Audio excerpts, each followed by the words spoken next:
Hello friends, welcome to CEC Live Lectures. Dear friends, as we always try to bring for you different subjects, and under different subjects we try to conduct lectures for you under different topics too. Friends, for you today we are conducting a special session on research methods. We are going to talk in context to the social sciences, and we believe that all the students who are from social sciences background would be benefiting from today's session. Friends, under research methods we are going to study basic concepts as well as some steps too, and for the discussion on the topic we have with us in our studio Dr. Rajan Kumar. Dr. Rajan Kumar is Associate Professor in School of International Studies, JNU. Friends, if you wish to ask questions from Dr. Rajan Kumar on today's topic, then do call us through our toll-free number. Our number is 1-800-110-430. I repeat, our number is 1-800-110-430. All dear friends are requested to call in the last 10 minutes of the lecture, so that first you could have deep insight into today's session, and yes, of course, we'll try to give answers to your questions through Dr. Rajan Kumar. Now, I would like to welcome our guest, Dr. Rajan Kumar. Hello, sir. Welcome. Thank you so much, Geetika. Good afternoon, friends. And today I thought, because the students are always asking that there should be some discussion on the basic concepts of research method.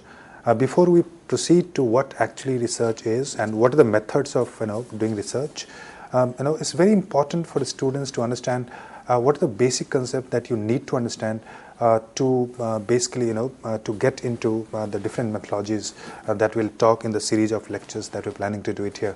For the time being, let me tell you that what are the concepts that I'm going to discuss in a brief time today. We'll talk about very briefly. We'll talk about ontology, epistemology, and mythology. We'll also talk about constant and variable. I'll help you. I'll explain this with the help of some of the examples, and that will be very useful for you. Then I'll talk about hypothesis, what is hypothesis, how to formulate hypothesis, and some of the examples from social science. I'll also explain you what is theory, and with the help of, again, example. Then often, there is some confusion about validity and reliability. Students always, ask me these questions, that what is the difference between these two concepts. So I thought, it's important to include these two concepts. And unit of analysis, when you choose a topic, this unit of analysis becomes very, very important. I'll define today in lecture. I'll also tell you this method of inference. The term often used in the literature is inferential method. So what are the method? What is inference, and what are the different types of inference that you need to make for conducting any research? Then I'll also talk about correlation and causation. Correlation, what is correlation and what is causation, and what are the differences between these two concepts. Then I'll come to necessary and sufficient condition. What are the differences between these two concepts? And finally, to minimize the biases, how to kind of eliminate biases in your research. We'll talk about, depending on the time today, we'll talk about selection bias, omitted variable bias, multicollinearity, which is used again for this quantitative method, ethnocentricity, and then the ideological issues, that how ideology can bias the research, and the problem of endogeneity. So these are the basic concepts that I'm going to discuss today. And the first part, in today's lecture, I start from ontology, epistemology, and mythology.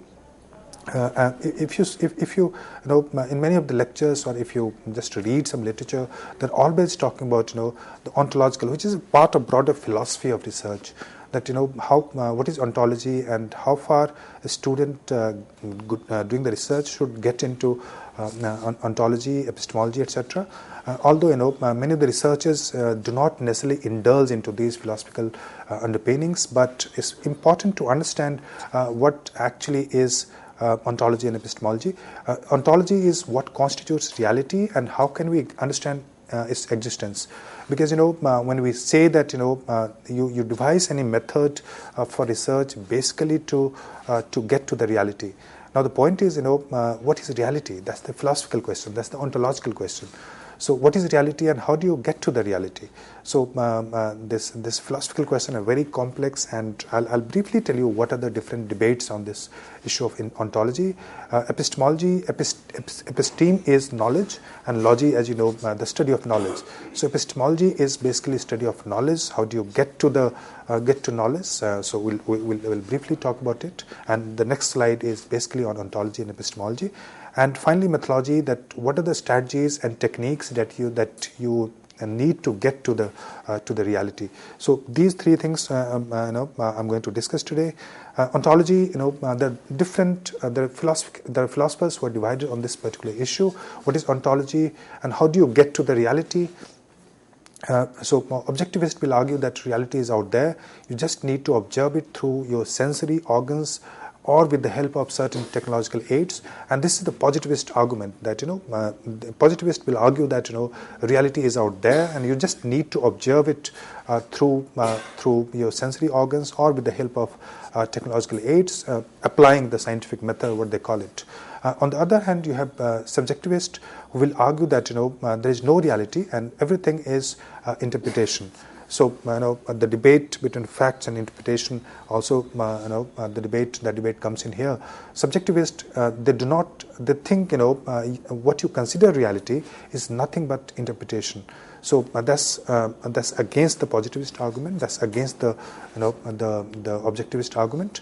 And the third is critical realism, which argues that reality is there, but we need to understand only through interpretation, given the finite and limited human capability to know only the part of the entire picture. And this is the Kantian argument, critical realism. And personally, if you ask me, so I'll place myself somewhere here that reality is there, but our understanding is always limited. Our understanding is always partial because there is no way to get to the complete reality. Even the reality is very complex, and the purpose of research is to make sense of the reality, not to exactly portray the picture of it.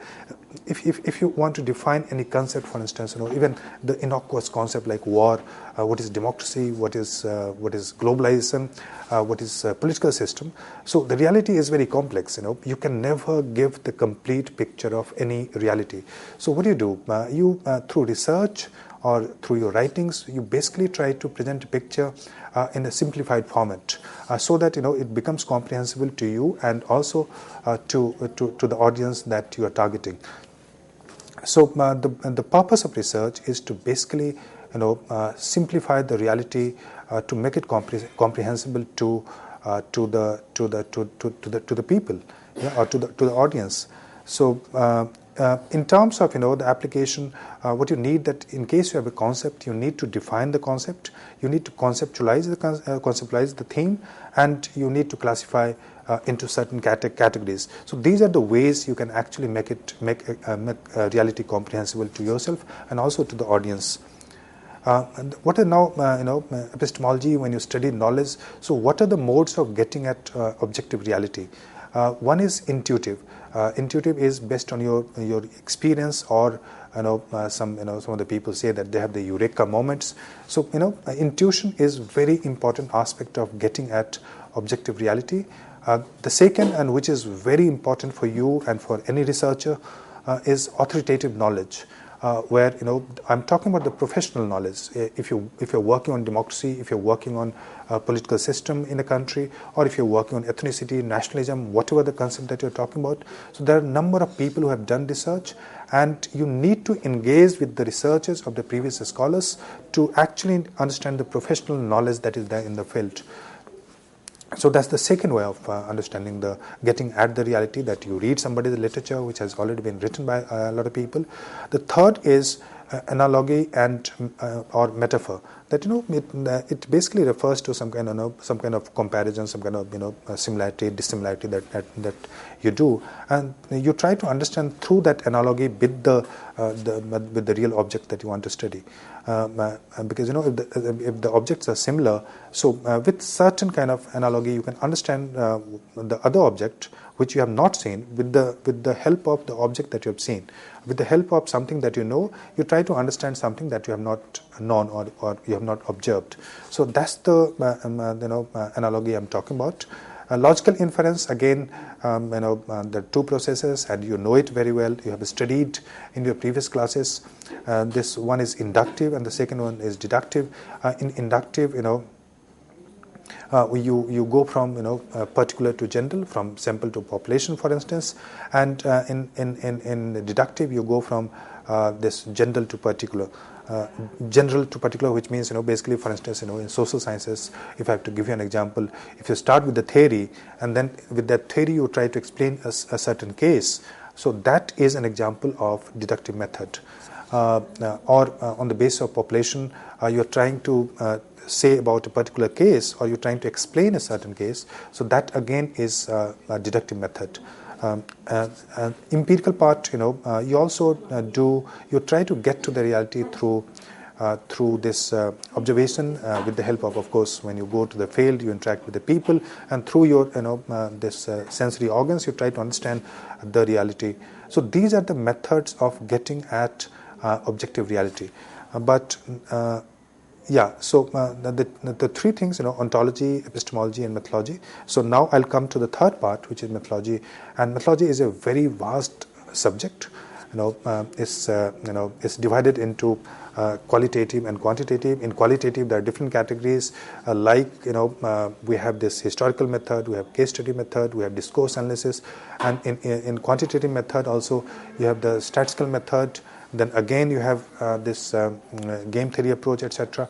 So it's a very vast subject, and for your research, what you should do, that you should have the basic understanding of the most of the methods. Actually, that's the best way to learn. That you try to understand what are the core elements, what are the core aspects, and what are the different approaches that various scholars employ to understand or to do the research. But what you should do, that you should try to master one or two approaches. Even in qualitative, as I told you, that historical method, case study method, textual analysis, content analysis, and a lot of other things are used in the qualitative method. So if you're trying to apply qualitative method, you should try to master at least one approach. And nowadays people are employing not one, but sometimes they call it mixed method, where say for instance quantitative method would be combined with the case study method, or theoretical method would be combined with the case study method. So they use a combination of approaches to understand the reality. So it's completely your choice that what method you want to use for your research. But the important thing that you need to remember is that the method that would be useful for you will depend on the research question that you have in your mind, or research question that you have formulated for your research. If your research is philosophical in nature, so maybe the quantitative may not be very useful method. If your research is very normative in nature, then again the quantitative method may not be very useful. But if you are using, say if you have a lot of data available, or you are trying to collect the data through a structured questionnaire where you believe that you can actually collect the data in a quantitative manner, so in that case you can use quantitative method. So the best thing to remember is that there is no one approach which is suitable for all the researchers. What is important is that your approach should be decided by the research question that you have in mind, research subject that you have in mind. So that should determine whether you use what kind of approach you're planning to adopt, what is the research strategy that you're going to employ for your research. So I'm moving now from these two philosophical part. I'm coming to now a very important aspect where the students have a lot of confusion. For instance, all of us use the term theory. What is theory? How is it understood? Normally, if you see many of the scholars, the definition of theory is very cryptic and ambiguous, and it's not very, very clear. So what I've done it here, that I have given you the important features of any theory. The basic purpose, please remember, the basic purpose of any theory is to explain. If A is, for instance, if you have democracy, so the purpose, if you're trying to develop a theory on democracy, the basic purpose of that theory should be to explain. But please remember, because theory is based on best of the theories have universal implications. So when you're talking about the democracy, or you're trying to give the theory of democracy, you should not be confining yourself with any one particular country or one particular region, saying that my theory is applicable to just one particular case. The theories are universal in nature, and that's the reason theories are based on broader generalization, where you need to generalize based on all the cases that you have on that particular subject. For instance, when you talk of democracy, if you're trying to give a theory on democracy, so you have to study the features of democracy which are there in the world, basically all the cases in the world. Because even if you have one particular case, which one or a small number of cases which are refuting your theory, so then your theory will not stand the chance of validity. Your theory would be refuted, or your theory would be falsified, as Popper would tell you. So you have to have when you talk of theory, so broader generalization is very, very important. It should be applicable to all the cases in the world, all the units of democracy that we're talking about, or any theory. For instance, when Newton gave the theory or Einstein gave the theory, that theory had universal application, universal implication. So it actually included all the observable cases within that theory. It explained all the cases without any exception. And if you have one exception, or if you have a number of exceptions, so either you reject the theory, or probably in practical terms, most of the people actually try to modify the theory rather than completely reject the theory. Although Popper will tell you that even if you have one exception, so you should reject the theory rather than keep the theory or modify the theory. But coming back to theory, the basic purpose of any theory is to explain the event, explain the phenomenon. So whenever you're trying to give a theory, or you're trying to apply a certain theory, you should keep in mind that the purpose of the theory is to explain. So for instance, what are the causes of lung cancer?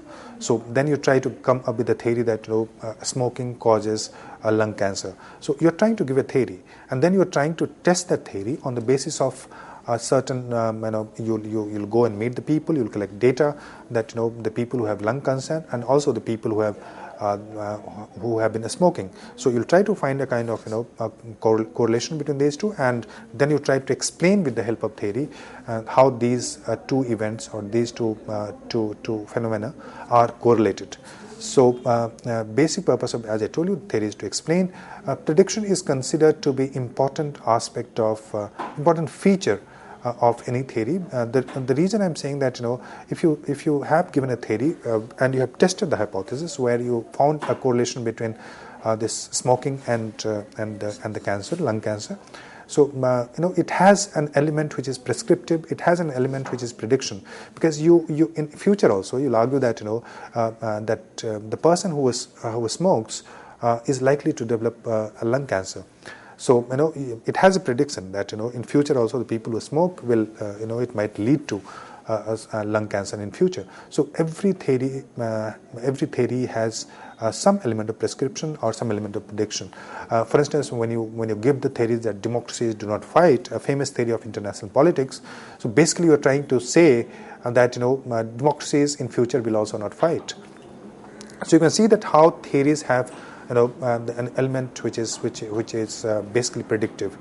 Universality, because as I told you that best of the theories have universal application. They're applicable throughout the world, throughout the universe. So you cannot say that my theory is limited to certain area. Although people have come up with certain theories which are limited in the scope. And Merton, a sociologist, he talks of theories which have limited application, but I'm not getting into that. Just I'm trying to clarify what is theory for the time being. Important criteria for any theory is falsifiability, and this is a very, very important contribution of Karl Popper when he argues that if a theory has to be falsifiable.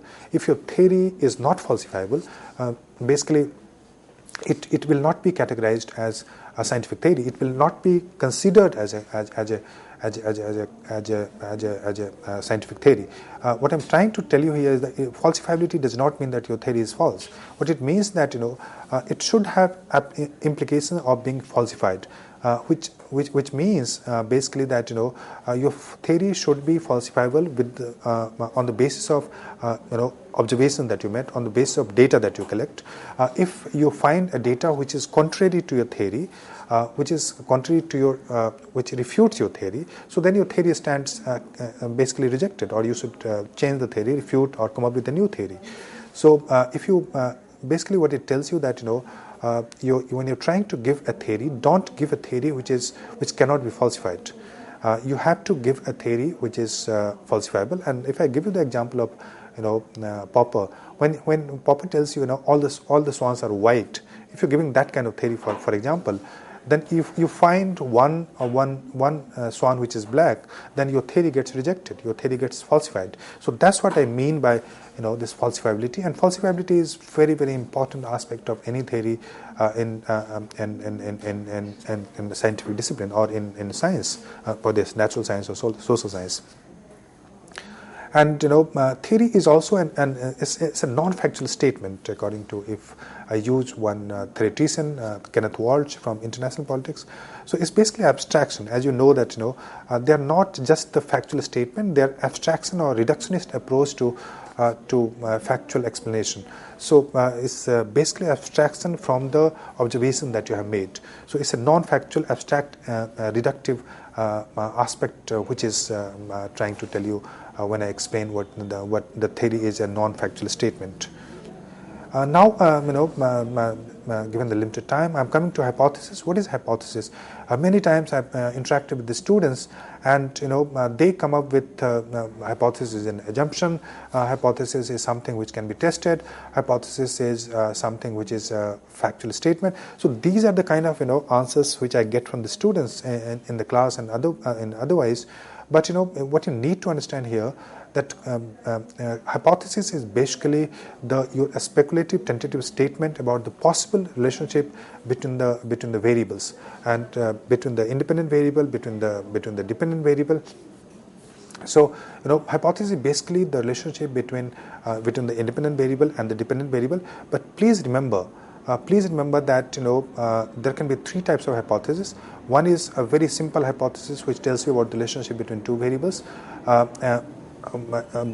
Hypothesis can be causal in nature, where the independent variable tries to explain the dependent variable.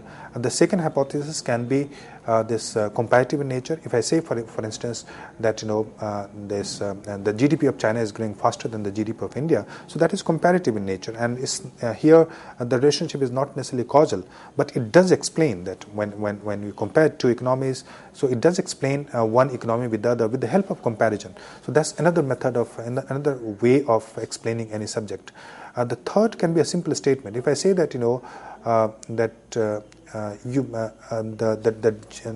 just the country's GDP, India's GDP is growing by, say, in 2008 by 7.2%. So that is a testable assumption that can be tested. So please remember, hypothesis can be of three types. One is causal hypothesis, where you try to explain with the help of independent variable and the dependent variable. So what you do basically in that context, that you try to link up the independent variable with the dependent variable. Say, for instance, if the fertilizer increases, the productivity of wheat is also likely to increase. So that's a very simple causal hypothesis. If you have a vibrant civil society and media, so democracy is likely to be better in that country. So that again is a very simple hypothesis which is causal in nature. I gave you the example of this comparative hypothesis. Simply a simple testable statement can also be hypothesis, and many times in economics people use that kind of hypothesis. For instance, the country's GDP is growing by this percent. So that is a testable statement, and that I've seen people using as a hypothesis. But that reminds me to explain you what is variable. Because it's very important to understand the variable and the constant. Because many times, when you try to explain something, when you try to explain, say, for instance, a certain event, what are the causes of, say, for instance, cancer. So you say, it can be smoking, it can be drinking, it can be pollution, it can be the kind of life that you lead, it can be the absence of any exercise that you do. So what I'm trying to do here, as you can see that there is one dependent variable, which is cancer.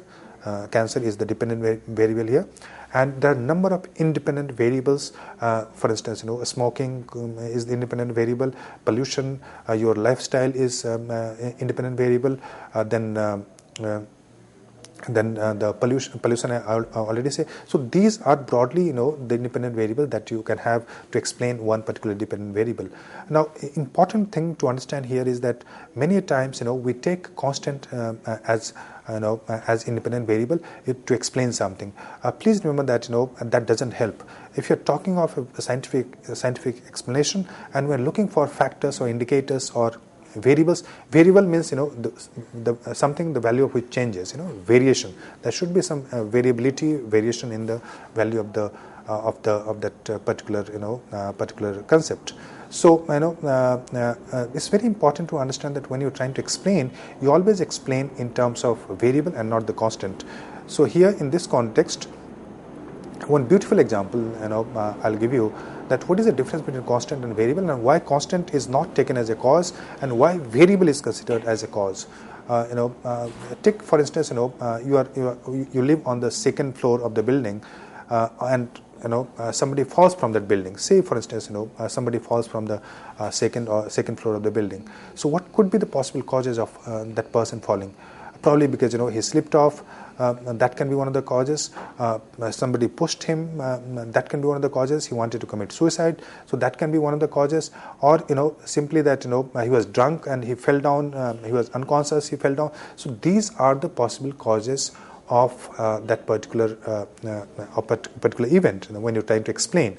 But the fact that when I tell you the constant, the person, I'll ask you that that person fell down from the second floor of the building because of the gravity. The earth has gravity and you know it, but have you seen anybody saying or talking that gravity was the cause of that person falling from the second floor? No. But why do you not blame gravity? That person fell from the second floor of the building and injured his leg because of the gravity, but excuse me. But you never blame gravity as the cause. You always blame the variables. That that person might be drunk, or he just slipped off, somebody pushed him from the second floor. So these are the causes. What I'm trying to tell you here, that you never try to explain in terms of constant, you always explain in terms of variables. Please remember that when you're trying to explain something, you always take variable into account. So now I believe that variables, the concept variable is very clear to you. So what are the different types of variable? One, independent, you already understood. The second is the dependent, you understood. Third is the intermediary. Intermediary variable is something which comes between comes between the independent variable and the dependent variable. So those are the intermediary variables. And when you do quantitative analysis, then ordinal, nominal, these are the variables that you'll probably use, and that when that'll come later in this sometimes in the next lecture. A unit of analysis is very, very important. This unit of analysis, when you try to select a case or you try to study, the unit of analysis will depend on the kind of research question that you have framed, the kind of research you're planning to do. Unit of analysis means basically, for instance, I'm trying to explain, say, the behavior of the state, how Indian state behaves with other states in international conflict. So in that case, a state becomes the unit of analysis. In the Indian state becomes the unit of analysis. So I'll talk about the state policies. I'll talk about different units of which are there within the state. For instance, when you do a survey, you go to the field, you collect the data. So in that case, individual becomes your unit of analysis, because you are going to collect the data from that individual. If you are trying to study a caste system or a certain community, behavior of community, in that case, caste or the community becomes the unit of analysis. So this unit of analysis is very, very important when you actually do the research. Then two important thing that I would like to explain today. One is the correlation and causation, and the necessary and sufficient condition. So correlation, sometimes people confuse correlation with causation. Correlation basically is when the two events are correlated, say for instance A changing and B is changing, so that is correlation. But please remember that correlation is not causation. Say for instance there is an area where the crime takes place and the police is there. But police is also increasing, the crime is already there. So can you say that police is the cause of the crime? No. What you need to explain that you need to explain theoretically the relationship between the two variables, and that theory will help you to explain why there is a causation between the two events. So every correlation is not causation. Please remember, even if two events are correlated, it does not mean that one is causing the other. Causation is a theoretical concept, and here the different steps that you need to find out the causal mechanism to explain what is correlation and causation. Finally, this necessary and sufficient condition. So this, let me give you an example. When you do your research, when you explain something, you should always ask that what is the sufficient condition which will explain this particular event. For instance, if I want to become the President of India, I have to be of certain age, I have to be a citizen of India, I should not be bankrupt, I should not be prosecuted in a certain crime, and these are the necessary conditions. But if I fulfill that, and I actually fulfill that, so can I become the President of India? No. Because this I've given you the necessary condition, but this is not sufficient condition. Sufficient condition would mean that I should have the support of parliamentarians, I should have the support of the assembly people and the assembly in the states. So only then I can become the President of India. So you should try to understand the difference between necessary and sufficient condition when you come to to explain some event. So with this, I think I'll stop it here, and what are the things are left probably we'll discuss later. So thank you so much. Well, thank you, sir. Thank you so very much for giving us a productive session where we discussed on the basic concepts of research methods. Friends, we will be continuing further, and you're requested to be with us. We are back after a short break. Thank you.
Hello friends, welcome back to the session. Dear friends, you know that today we are talking on research methods. In our previous session, we discussed the basic concepts, and now we are going to discuss steps for a research method. And for the discussion, we have with us in our studios Dr. Rajan Kumar. Friends, if you wish to ask questions from Dr. Rajan Kumar, then do call us through our toll-free number. Our number is 1800-110-430. Now, I would like to welcome our guest, Dr. Rajan Kumar, once again, and would request him to continue further. Thank you, Gitka. And in this part, I'll be talking about this. What are the major steps of scientific research? And please remember that today I'm talking about scientific research. So there are people who will argue that there are other methods of research which are not necessarily, which basically are critiques of scientific method. But today, if you're talking of scientific research, then there are four very, very important features that you have to keep in mind. I think the first and the foremost, the most important issue that you have to remember before you do research is frame a critical question. The question which the questions without questions probably you cannot proceed in the research, and this is the first step that you have to follow if you're planning to do any research. Second, this, if you get slightly, more scholarly, if you want to get into the real research, you also try to understand what are the philosophical underpinnings, what are the philosophical assumptions behind the kind of questions that you have in mind. Although many times, some of the researchers which actually will not delve into the philosophical aspect and they'll just focus on the empirical aspect. But I think if you are into social science, some understanding of the broader philosophical roots are equally important. Third, estimate the data. Estimate the type of data that you need for the research. That what kind of data, your research question, then you have to ask yourself that to answer that research question, what kind of data will I need? What kind of data will answer the research question? So the data becomes very, very important. For data, sometimes you also look into the literature, you do the review of literature, and then on the basis of the review of literature, you try to figure out how people have studied that subject, what are the kind of what are the kind of studies which have been conducted by the previous scholars, and whether your research question that you have formulated, whether your research question is similar or somewhat different, whether it can be answered by the data that is already available, or you need to collect a different kind of data for the research question that you have. So you have to keep in mind the research question number one, the data number two, and how do you analyze the data. So the three things, the moment you think of research, and the moment you think of designing your research, these three things are integral. So, you cannot proceed in a research without research question, without data, and how you're going to analyze the data. How you're going to analyze the data forms the part of your this research methodology. That's what you learn in the research methods. So here, I come back to research question. It appears that we can easily frame the research question, but that the difficulty is that research question is not easy to frame, and you should always try to improve upon the research questions which are already there. King, Queen and Bhava, the book which came out in 1994, I've written KKV 1994. That's the book. The references are there towards the end, so you can check it from there. King, Queen and Bhava 1994. So these scholars, they tell you that these are the ways you can actually improve your research design. One is improve research question. Second is improve theory. Third is improve data quality, improving data quality in terms of validity of measurement and reliability. And that is applying the same procedure will produce the same outcome. So I'll come to that, validity and reliability, that what is the difference between these two, what are these two concepts. I'll come to that. And finally, improve the data use. All right. So these are the points that you need to remember if you are planning to do a really some kind of path-breaking research. If you're trying to do some original kind of research, so either you improve your research question, or improve your theory, or improve the data quality, or improve the method that you're going to use to analyze the data. So if you do all of them, then it's great. But even if you do at least improving the research question, so that means you are making a contribution to the literature, and it's very likely that your article would get published in reputed journals if you follow these approaches. So now the question is, how do you improve the research question, and what kind of question that you should ask? The first thing that you should remember that since all of us come from a discipline, all of us come from a certain broader either social science, natural sciences, or human sciences. So here you should ask a question which is socially relevant. I'm talking about the social science. So if the question is not socially relevant, then probably you'll not find many people working on that, and you'll find it difficult to engage in that kind of research question. So important thing that you should ask a question which is socially relevant to the world, to the humanity, to your society, or to the place that you come from. So and that's number one. Second, thing that you should keep in mind that when you're framing the research question, try to see that what are the questions which have been asked by the previous scholar. what are the established norms, in the society or in the discipline. So once you identify those norms, once you identify some of the values which are established, then you can ask yourself that whether that value is actually established, or you need to ask a real question, or you need to reframe the question, or you need to challenge the norms which are already which appears to be established. In science, as you know, nothing is established. Science, as you know, science is all about change, and we encourage people to ask critical questions, and we encourage scientific research method. We encourage, scientific research method will encourage students to ask questions which are critical of the established norms. That's the second thing. First, ask a question which is socially relevant. The second, ask a question or frame a question which is critical to the established norm. So that would be a very, very important contribution to the literature if you do that.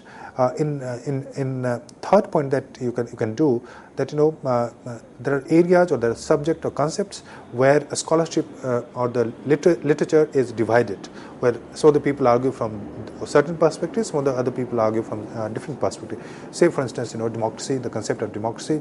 So here, the concept of democracy, the liberals will argue from the one perspective. The Marxists will try to explain democracy from the Marxist perspective. So there are certain divisions which are there in the literature. Even now, you can frame a question where which contributes to even one part of the debate. So that would be considered again an important. If you're contributing to the liberal paradigm of doing research on democracy, or if you're contributing to the Marxist paradigm of doing research on democracy, so that again would be considered important contribution to the literature. So adding more data to one side of the debate is considered important. So you can frame a question accordingly. So that's number 3. That how that will help you in framing a good research question. Now, frame questions, which basically, where some of the times, not many researches have taken place, and there are very few researches. So you can have research questions which are very, very ingenuine, which are very innovative, which are also exploratory in nature. So not many people have worked on certain tribe, and you want to engage with the tribe. So you can have questions which are exploratory in nature, which have not been asked by the previous scholar. So that's another way of asking a critical research question. So these are the broader things that you should keep in mind when framing the research question. So now the second part is how do you improve the theory. Now there are certain suggestions that I'll give you briefly, and probably sometime later in the next lectures or something, if I get time. So I'll explain you what is theory and how to actually improve the theory. But for the time being, you should keep in mind that theory is based on, as I told you, broader generalization. It's based on falsifiability. Theory has to be a simple, concrete statement. So these things you should keep in mind when you're trying to either give a theory, or you're trying to borrow a theory from some other area, some other person. So a theory, keep a theory which is, a theory which explains, and best of the theories are universal in nature, which means your theory should have as many observable implications as possible, which means your theory, if it should include all the possible cases within that domain. For instance, if you're giving a theory of democracy, so it should include all the democracies that you see in the world. You should not give a theory with a limited scope or a limited time space. Your theory should be broadly, the best of theories are universal in nature. So that you should keep in mind, that try to include within the theory, or try to explain as many observations as possible through that theory. So that's one of the things that you should keep in mind when trying to give a theory. Third thing, as I told you, that your theory has to be falsifiable. It has to be falsifiable, which means that if you're if you are giving a theory, then you should leave the space for falsification, which means that a theory can be falsified by the observations which are contrary in nature, or by the examples which basically are become anomaly in the anomaly which cannot be explained by the theory. So if you have a number of anomalies which cannot be explained by the theory, so in that case, you need to basically either modify or reject the theory. So the third criteria, as I told you, that you should try to give a theory which is falsifiable, and that's the contribution of Popper, as I mentioned earlier. Now, some of the people argue that a theory should be parsimonious, that it should be parsimonious, but most of the people actually they do not agree to this concept of parsimony. But only important thing to remember here is that you should try to give a theory which is concrete. You should try to give a theory which includes as many observable implications as possible. Third point, as I told you, that falsifiability is very, very important part of any theory, that a theory has to be falsifiable. And finally, the data that you're using to support the theory, so the data recording process should be transparent and clear, so that your theory is properly explained with the data that you have. So the integration between the logic and the observation should be very clear in theory. So these are the broader things that you should keep in mind when giving the theory. So and in your practice that you do, you should, whenever you read a theory, try to check whether the aspects or the features that I told you are actually applicable to that theory or not. And you'll find that most of the theory actually they include, or the best of the theory they do include the features that I just referred to. Now improve data quality. Now how do you improve the data quality? So the data might already be available, or you may want to go and collect the data from the field, or you borrow the data from the data sets which are available with many organizations today, World Bank, United Nations, even the government data which are available with the census data, population data, family data, economic data, statistical data, etc. So you can take the data from one of these sources, or you can go to the field. Depending on the kind of research that you have, you can actually visit the field, as anthropologists will do, because the data is actually collected by them from the field. But that may not be possible for some of the disciplines. For instance, like international politics. In international politics, say for instance, I'm dealing with the state, and there are more than nearly 200 states that I'm dealing with. When I'm trying to give a theory on democracy, or I'm trying to give a theory on war, or when I'm trying to give a theory on state policies or state or foreign policy. So in that case, it may not be really feasible for me to actually visit all the states. So. But if you're doing work on, say, a village or a certain community or a certain tribe, it becomes imperative to visit the field and collect the data from the field. So participant observation becomes very, very important for the case study and the anthropological study. In history, for instance, you cannot go back to the historical period unless until you're doing some the art and architecture kind of study or archaeological study. How do you go back to the history? That's the real question. That in history, if I'm trying to understand the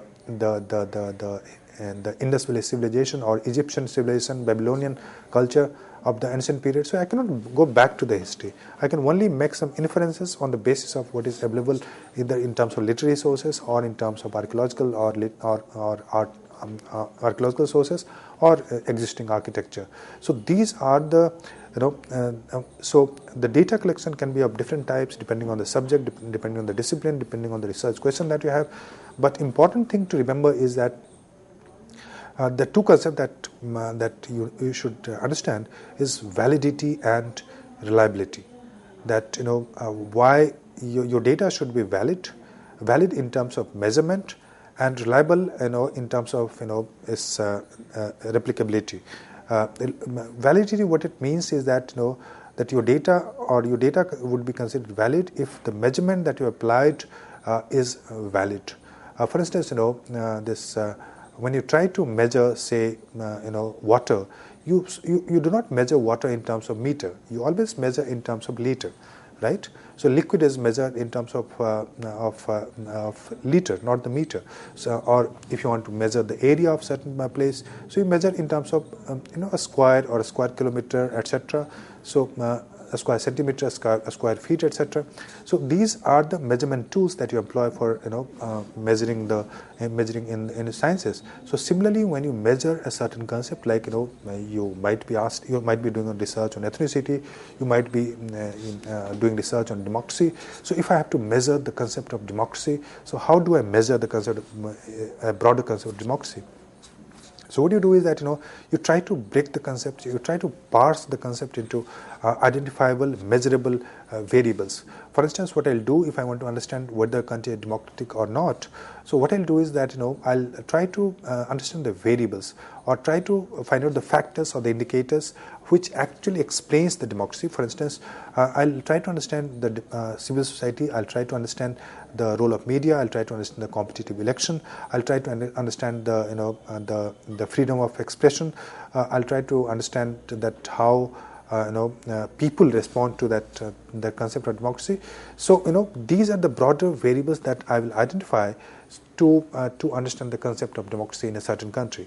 So, and you cannot measure the country. For instance, if I do not follow these methods, so then measurement will be incorrect. If I try to measure democracy, say just by the amount of westernization that the country has had followed, so that will not be the accurate measure of democracy. If I try to measure the democracy just by the economic development of country, so that may not be the accurate measurement of democracy. So when you apply the measurement techniques of measuring certain concepts in social science, it's very difficult to measure the concept in social. It's not easy. So please remember that your measurement should be valid, and you have to ask as a researcher that whether the measurement tools that you're applying are valid or not. Your measurement, now coming to the concept of reliability, that reliability would mean that if A and B, these are the two variables, if A and B have led to say C, outcome C, in one place or in one particular time, so A and B should lead to C in the other A and B should lead to C in other places also, in other time period also. So that means your measurement is reliable. So applying the same procedure will produce the same outcome. So that's the definition of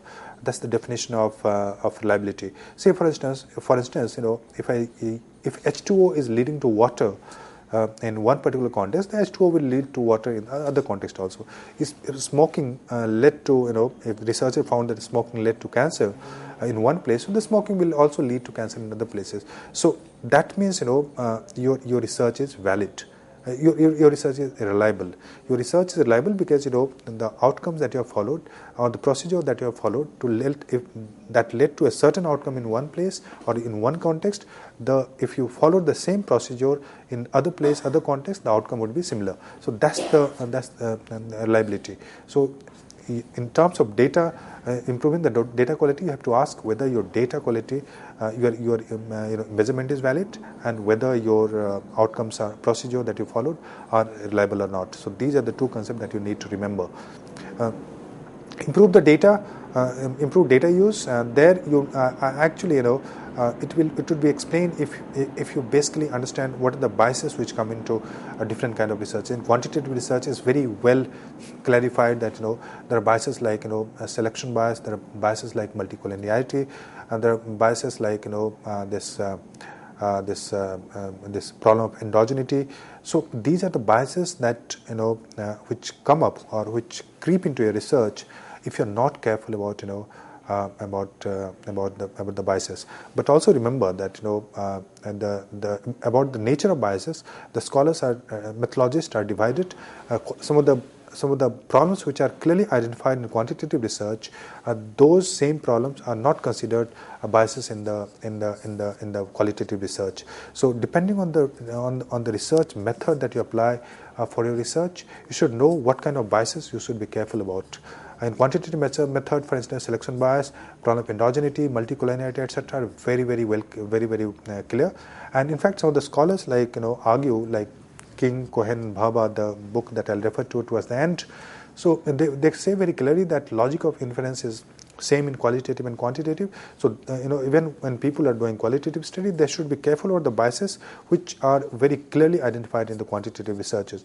But I've seen some of the people who are doing qualitative researches, they tell you that, that may not be necessary. For instance, they say that qualitative people say that selection bias might be a problem in quantitative research, but selection bias is not a problem in qualitative research, according to some scholars. So I think I'll come to that in probably sometime later, but not in today's. I'll confine myself to just make you aware that you should be careful about some of the problems like ethnocentricity. You should not be judging the people on the basis of your own value system, because the way you dress, the way you eat, the way you understand the world, so that might vary from one place to other. But if you're trying to be judgmental, but that because the people in other places do not follow your culture, your ethnic group, your religion, or your value system, it does not mean those people are anyway inferior or you are better than the other people. So when you employ that method, so that means when you're trying to judge other people on the basis of your own value system, so then you have the problem of ethnocentricity. So that is problematic, and you should be very, very careful about these problems. Then again, for some of the researchers are very ideological.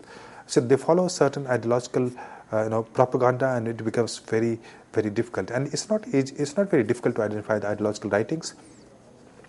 All the researches are subjective. The researches cannot be without subjectivity, because as a researcher we have on our liking, we have our own value system, we have our own understanding of the world, but it cannot be completely free of the value system. Idea is not to completely eliminate the subjectivity. That's not practically possible.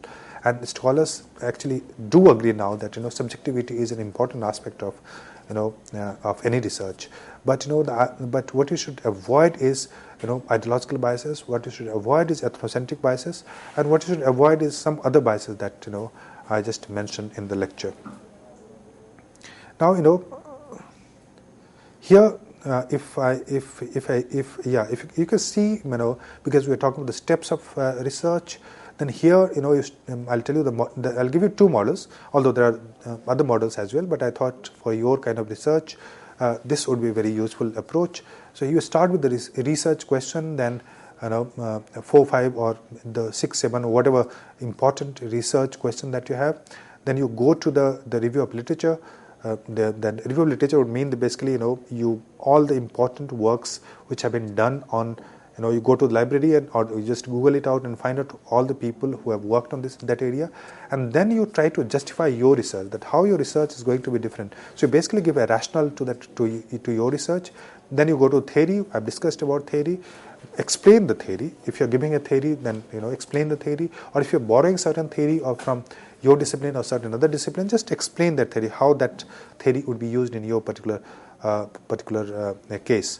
And then hypothesis, I've explained what is hypothesis. So try to frame certain hypothesis. Then on the basis of research question hypothesis, you try to collect the data. So research question and hypothesis will guide you to the kind of data that you need to collect. Then hypothesis testing, how will you test the hypothesis? You will test the hypothesis on the basis of the data that you've collected, and once you've done that, then report the finding, come to the conclusion, and your research is complete. So that's one cycle. The second cycle I would like to show you here is you start with the research problem, the same research question. Most of the case study people or anthropologists, they follow these steps. So you start with the research problem, same as research question, go to the review of literature, and then you select a case. If you're trying to do a case study, select a case. For instance, if you want to understand how Tata is doing well in country, or how tribal people in Jharkhand are behaving in a certain way. So you try to select a case on the basis of the research question that you have framed. Then go to the field, live with the people, try to understand the subjectivity and intersubjectivity of the people there. Collect the data, analyze the data, and then report the findings. So these are the two very popular approaches. I'm not saying they are the only ones, but these are the two very popular approaches that you can use for your research. Now, finally, before I finish, I would like to show you the references here. So these are some of the references that you may consult, books that you may read for your research. Very basic books, but it gives you a very good idea of research. So with this, I'll stop my lecture here. Thank you so much. Thank you, sir. Thank you so very much for giving us a productive session on research methods, where we discussed about the basic concepts as well as the steps to be followed. Friends, we wish your feedbacks are very, very important for us, and we continuously want you to write to us. Please do write to us at info.cec@nic.in. This is the ID where you can post your questions as well as your feedback. And this lecture is going to be uploaded on YouTube very soon for you. So keep watching us, keep writing us. We would be meeting again soon and would be talking on other concepts or other aspects of our research methods. Till then, take care. Goodbye. Thank you, sir. Thank you so much.